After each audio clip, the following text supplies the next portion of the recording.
The Screampuff Curse. There are trillions of stars in the cosmos.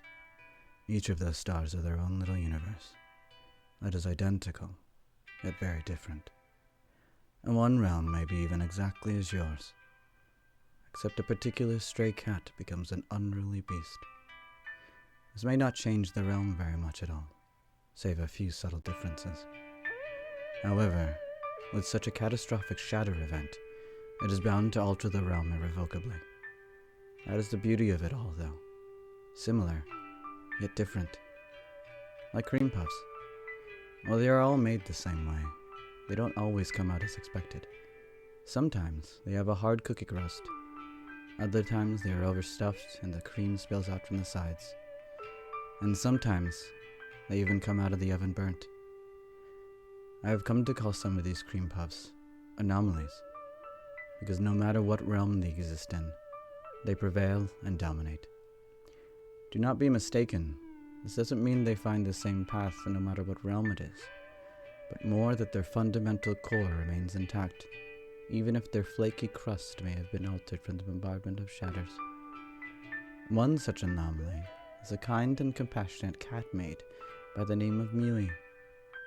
In your world, she was a cat who gained a human body by eating magical scream puffs made by a witch. In another world, she was already a loved cafe maid who wanted more. An ambition that would prove costly, as the very same cream puffs that turned her human in one world turns her into something much more terrifying in another. I find myself in what may have been a cottage in the woods, or rather, what used to be a cottage. As with all shattered realms, I am quick to find destruction and hardship. For those unaware, a shatter is a cataclysmic event that causes a new and different universe to develop, which, if unattended to, can cause cracks that in turn can become a shatter themselves. Sometimes these shatters in the end are harmless. Oftentimes they create a dark reflection of what could be as the course of fate is changed. I should find out where the locals live, and perhaps see if they have stories to tell of this cottage. Or rather, what this cottage used to be.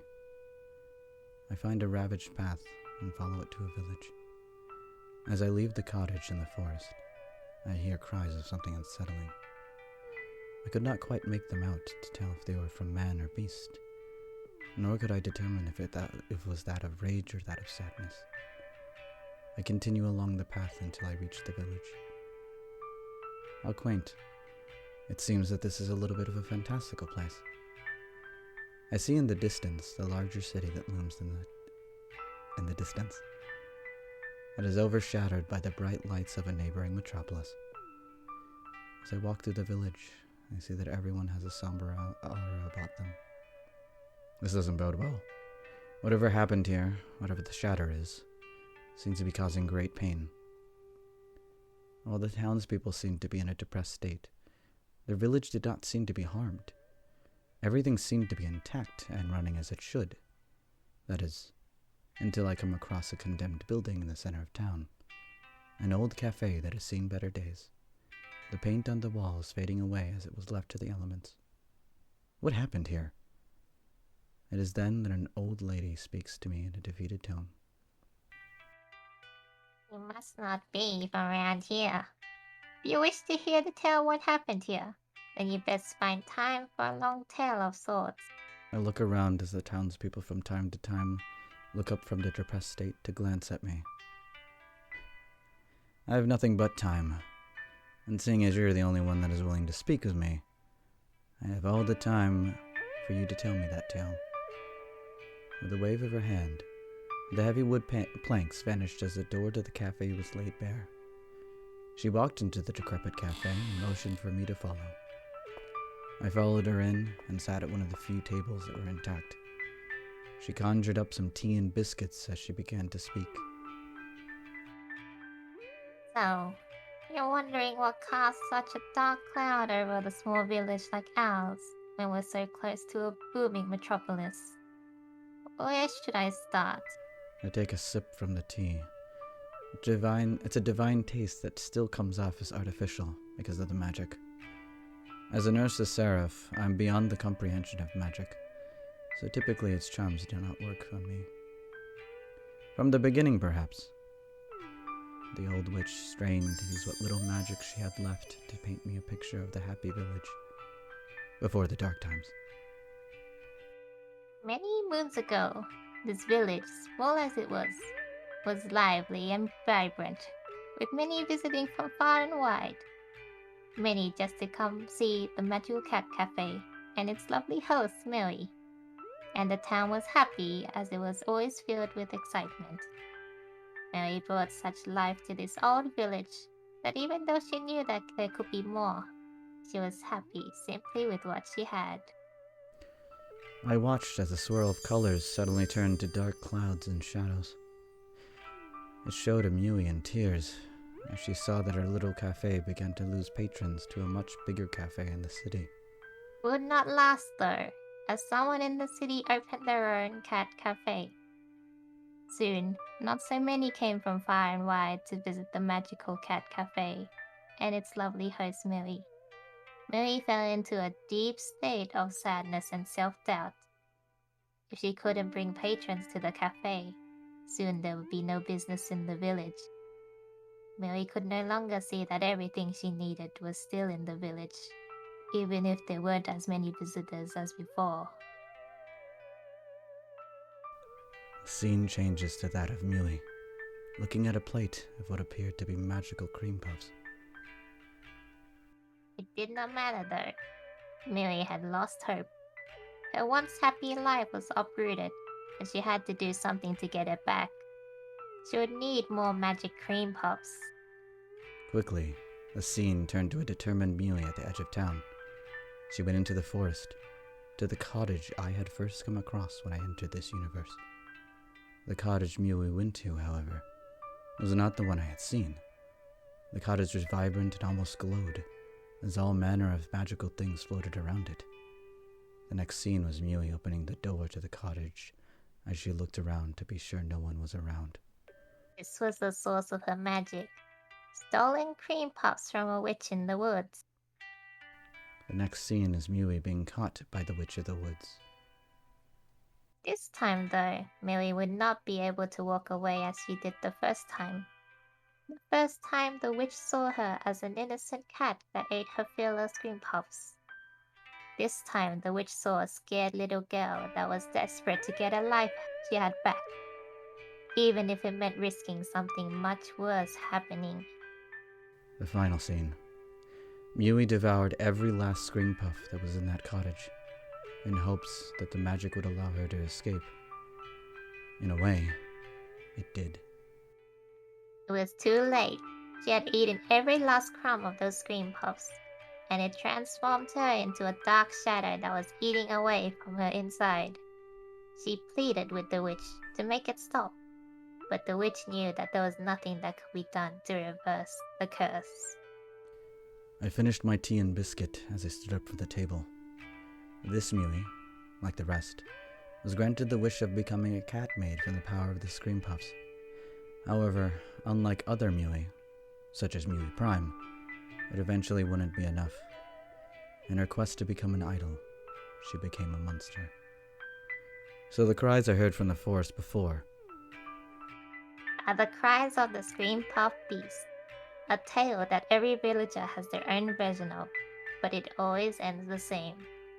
The hero of the tale never returns from the forest again, falling victim from the voracious Screampuff beast. Good thing I'm not a hero.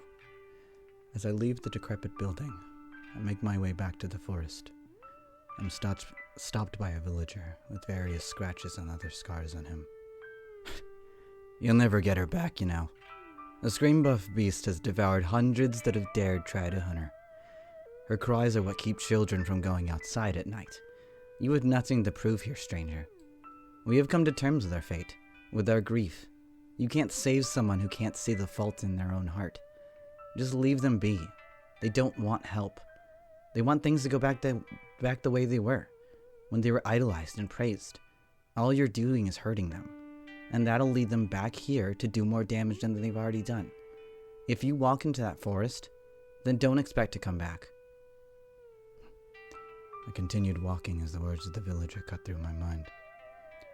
Perhaps those that would have tried hunting the Screampuff beast did so for the same forsaken reason that Mui ended up becoming the Screampuff beast.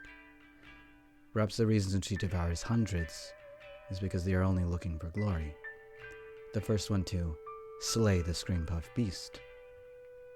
I know what the shatter is, and it is clear to see that this shatter will need a lot of gold to fix the cracks. However, that is only if the one who caused the shatter is willing to accept her wrongdoings. I just hope that somewhere deep down inside is the Mui that was loved and loved in return. The same Mui that wants to make the world smile. The Mui that wants to bring happiness to those that are sad. As I arrived in the woods, it was conveniently night. I heard the howls and the cries much louder. Screampuff beast, show yourself. You cannot scare me off. Not like the others. I looked around me as the sounds of the forest grew louder. I began to hear the birds as they fled from the forest. It is then that I heard the cursed voice of the Screampuff beast. Shouldn't have come here. If what you're looking for is fame or fortune, then you have made a poor choice. You have made the same mistake that so many others before you have made. You cannot tame the Screampuff beast. You'll be for the same terrible fate as they have. I hear her speak in a tone that is full of rage and hatred. Was it hatred for the world, or hatred for herself? I heard as she ran around the forest, almost galloping, and the sound suddenly stopped. I know your true self. I've seen other Muis from many other universes. Some lost their cafes to things beyond their control. Some almost lost their lives because they dared to bring happiness to those that were sad. However, they didn't lose hope because they believed that anyone could find happiness with what they had. I heard as trees began to fall. Then more cries of frustration. Perhaps they were just too naive to understand that if they weren't the magical hosts of a cat cafe, then they had no purpose. Maybe they couldn't see that eventually the world would turn their back on them if they couldn't make people happy by the day. That everything was meaningless if they weren't putting a smile on everyone's faces. That they were nothing but a stray cat that had no reason to live if it weren't for magic. If they weren't the magical hosts merely, then they were nothing. I was beginning to understand what caused this Mui to turn to dastardly deeds. Why she had risked so much so long as there was a sliver of a small chance that she would have meaning. That she felt that she could not be happy with what she had, because what she had was from something so fleeting. That all because there was something that was more popular, she would lose her meaning and purpose. Is that what you think? That they were just naive and they were just settling for scraps? That they did not understand their true grand purpose in life? That they one day would fade away into the ether without a word said about them? The wind howled as I heard a sound. Then she pounced, and I was eye to eye with the Screampuff beast. Yes, if something comes along that is bigger and better than you, then you'll be forgotten. If you're forgotten, then you'll lose your purpose. If you lose your purpose, then you lose all meaning in life. I stared into the Screampuff's beast's eyes as they snarled and tried to maim me. I watched as they flailed in anger. I did not flinch as they clawed at me in frustration. Rather, I pulled out a mirror so that they can see the monster they had become. Is that what you think? Is that why you let yourself become this monster? Because you thought you had lost all purpose and meaning? That's far from the truth, Mui. I can tell you tales of Mui that don't even become anything more than that stray cat in town. Mui that don't get a chance to eat Screampuffs, yet are still happy because they put a smile on someone's face when they pass by. A Mui that, despite only being a cat, changes lives just by uplifting their day. I'd never expect that I'd find a Mui that was so selfish and heartbroken that they needed to go to such extreme measures. The Screampuff beast swiped at the mirror, and as it shattered, they hid their face in their monstrous paws. Monster. I just wanted everyone to like me and keep making them smile. I was so afraid that if they all began to leave, that I wouldn't be able to make them happy. That I was no longer needed. so I desperately tried to look for ways to become something more. I should have found happiness with what I had, and not sadness in what I did not. They began to find the truth that was hidden inside of them for so long. I got up and put my hand on her arm. But it's not too late to fix that which was broken. While it may not be like it was before, you can still make others happy. You can still help others smile. I think you have an old witch to see, and an old cafe that could use some sprucing up. But I've hurt so many. I turned my back on the village, so why would they welcome me back? I wouldn't welcome me back. I took a deep breath and took a moment on what to say. Isn't that what got you in this predicament in the first place? If you always worry about what others think, you will never escape the prison of self-doubt. Isn't it worth attempting if you could save one life with a smile? Of course, if you think one smile means nothing, maybe you shouldn't go back. Yui took a moment to look at her reflection in the broken mirror. But it's like you said, I've become a monster. I snapped my fingers as I picked up the mirror. I angled the mirror so that the moon highlighted Miui's silhouette. Sometimes it's about perspective. Just because you look different now doesn't mean that you deserve to be shunned. The night sky can bring darkness and fear, but it can also bring a mystical glow and hope. I take her paw and place it on her chest. You are worthy of love. You are not forgotten. Even if you get only one smile, that is one more smile that you can put inside your heart. Yui nodded as we both made our way out of the forest back to the village. I could feel that Yui was much more confident and ready to take on the world. As we got to the village, the entire town erupted with voices. So many things are being said about the Screampuff beast's arrival at the village. We were stopped by that ornery townsperson from before. What have you done? You've doomed our town by bringing the monster to our village. The Screampuff beast will destroy everything until there's nothing left. As the town person shouts about things that have yet to happen, they are suddenly blasted into a nearby fruit garden. As smoke comes off the spot where they are hit, the old witch approaches us with a laugh. So the beautiful Screampuff beast has finally arrived. Well, time to get those paws dirty, lass. We have a cafe to rebuild. Yui was a bit taken aback and confused to be welcomed by someone. Anyone, really. She reeled her paw back as the witch tried to lead her to the ravaged cafe. The witch simply smiled as she gently picked up Yui's paw again. Come now, dear. You will make anyone smile if you can't smile at yourself. Yui looks at me with unease, and I simply take a deep breath and do something that is more difficult to me than moving the stars. I smile. You see, Yui, you've already changed the fate of your universe. We got one person to smile so far. Yui begins to laugh at my ridiculous attempt to smile, and lets the witch lead her back to the doorway of the cafe. The witch begins to magically move some of the debris that somewhat begins to resemble the former cafe. Yui begins to also move some of the larger debris and begins to piece our old cafe together. I begin to see her smile grow bigger and bigger as the pieces begin to fit into place. The cracks slowly begin to repair as they fill with gold. Why are you helping me, old witch? I devoured your Screampuffs, destroyed your home, and plagued your forest. The witch lets out a small chuckle. Yes, you did all of that. But I also know that all that destruction paled in comparison to the destruction that was happening inside of you. You hurt many, but the one you hurt the most was yourself. Your heart was broken long before you had broken my home. Long before you had broken your own cafe. I could hear a lump form in Miui's throat. I let the town down. They stopped coming to the cafe. I stopped making them smile.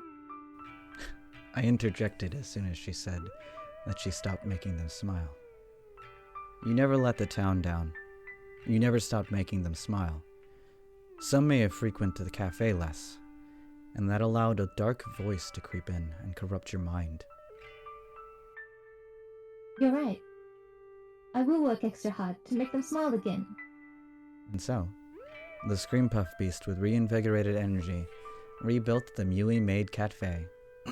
Or, rather, the Screampuff saloon.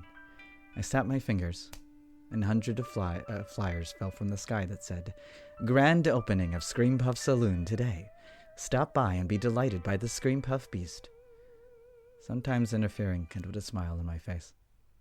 The town was bustling with chatter about the new cafe and the curious questions townspeople had about the new cafe. They began coming to the cafe in droves, each with a big smile on their face as they saw the wondrous lights and delectable desserts. All filed in and found their seats as they waited to meet the Screampuff beast. All save for one person, who came through the cafe and caused a scene. "Are you all fools? Do you easily forget the dark tales of the Screampuff curse? You are not safe. The Screampuff beast will have your heads. You must run away from this trap." Everyone looked at the crazed man with shock as he began to throw plates around, leaving broken china and food in his wake. "She's a monster, and you should look upon her for what she truly is. She will bring doom and ruin to our town." The witch used her magic to stop the man in her tracks. You seem to be the one that's bringing doom and ruin, young man. Now why don't you just settle down and wait for the show to start? The witch used magic binding to strap him into a chair and gag his mouth. Just then, the lights began to dim as spotlights moved from the door and then all the way to what appeared to be a stage curtain. As the curtain pulled back, Mui emerged, ready to dazzle and delight her audience. She performed beautifully, danced as graceful as she could, despite her large form.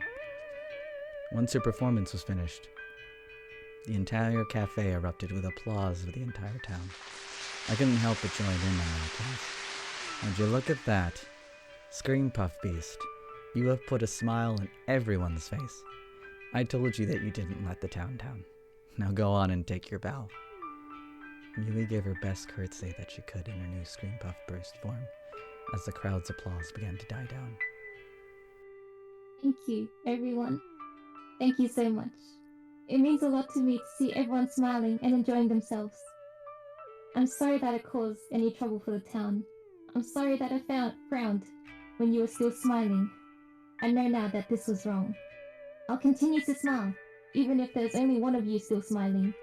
I'll keep smiling, because even one smile can change the world. A smile is the most powerful thing I can do. I will smile to the heavens. The crowd erupts into cheering again as Mui's words resonate throughout the cafe. It is then her eyes lock with the troubled youth that was currently magically restrained.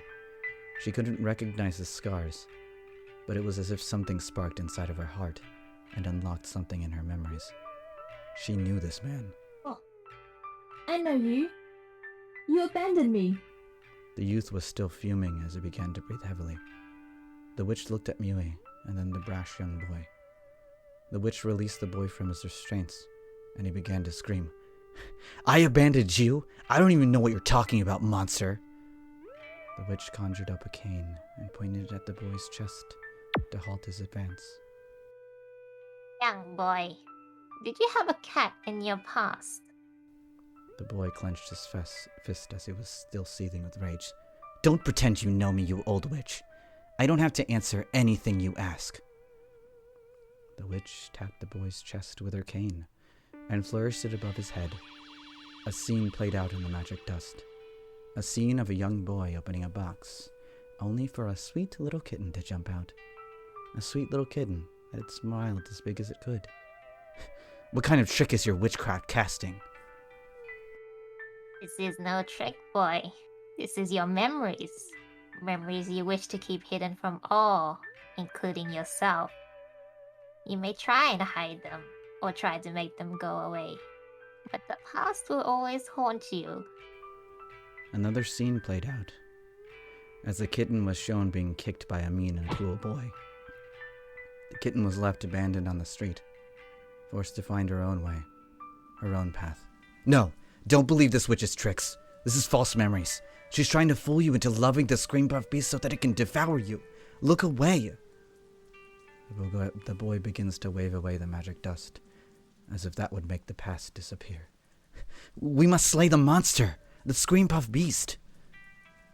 Whispers in the cafe begin to grow loud enough that the boy is deafened by the horrors of truth. Soon they grew too loud and the boy finally breaks down. I never wanted a cat. She ruined my life. I had to feed her and take care of her. I couldn't do anything I wanted to do. I walked up to the boy and put my hand on his shoulder. And so you kicked her to the street, without any hope of surviving, any hope of ever coming back. She did survive, though. In fact, she lived on to bring so much joy and happiness to the town, while you were leaving you to your boring life, doing your boring things. All because you couldn't be bothered to care for a cat, because it took up your precious time. The only monster I see here is you. The boy swatted my hand away and ran out of the cafe. The boy would keep running, out of town, perhaps even beyond the forest. This was not his story, so I cared not where he ended up. Soon after, the cafe began to empty, as everyone left with a smile on their face. Once the last patron left, Yui looked at the sunset in the distance. You know, in a strange way, I should thank him. If it weren't for him abandoning me, I wouldn't have been motivated to make people smile. I might have never wandered into the forest and stumbled upon the witch's cottage. I might not have eaten a single Screampuff. I couldn't help but smirk as she reflected on her past. And that is what makes you shine. You work hard and smile. But it isn't because of his cruelty and abandonment. No. It's in spite of all of that. Deep down, you always had the love to share. You just needed to find those who were looking for that love. Now, you have a form that's big enough to give that love to all that need it. Well done, Screampuff Beast. Or rather, Mui. Thank you for helping me find my true self. No need to thank me. I didn't do anything. All I did was hold up a mirror. You were the one that decided to look at your reflection. Like every Mui, deep down you are determined and want to do good in the world. Don't forget that. Perhaps we will meet again, and maybe I will smile again. As I walked off, the witch stood by Mui.